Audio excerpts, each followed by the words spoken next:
mom left us, oh so long ago. You have been, he paused for a moment, such a good kid. Seeing that Basia-shun hadn't left yet, he continued, don't tell me you're not interested in living forever? All you have to do is become an immortal, and then you can live forever. That's a really, really long time. Well, it's time for you to leave now.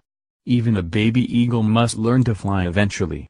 No matter what situations you run into out there, you have to hang in there and keep moving forward. Once you leave the village, you can't come back, because your path will always lie ahead, not behind. The old man patted Basia-shun kindly on the shoulder. Live forever.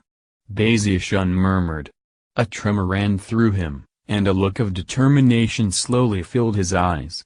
Under the encouraging gazes of the old man and the other villagers, he nodded his head seriously and looked around at everyone one last time. Finally, he turned and walked away from the village. As he disappeared off into the distance, the villagers started to look more and more excited. Their forlorn expressions turned to those of joy, and the kind-faced old man began to tremble. Tears even streamed down his face. Justice from the heavens. The weasel is finally gone. Who was it that told him they saw an immortal in the area? Whoever it was, I'm going to give you a huge reward on behalf of the village. 2. The village was soon echoing with cries of rejoicing. Some people even took out gongs and drums and began banging them excitedly. The weasel is gone, someone said, but oh, my poor chickens. He hated the roosters crowing at dawn, so he somehow got all the kids in the village to eat every chicken we had. Today is the beginning of a new era.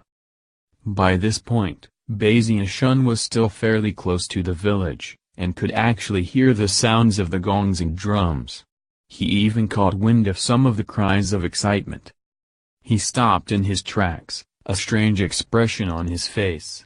After a moment, he cleared his throat and proceeded on his way. Accompanied by the faint sounds of rejoicing, he began to make his way toward Mount Hood. Mount Hood wasn't a very tall mountain, but it was covered with thick vegetation. Therefore, despite the fact that it was dawn, beneath the trees, it was dark and quiet. Double Dog told me that he was hunting some wild pigs a few days ago and saw an immortal flying around. Basia-shun proceeded along, heart thumping. Suddenly, a rustling sound could be heard from some nearby shrubs. It almost sounded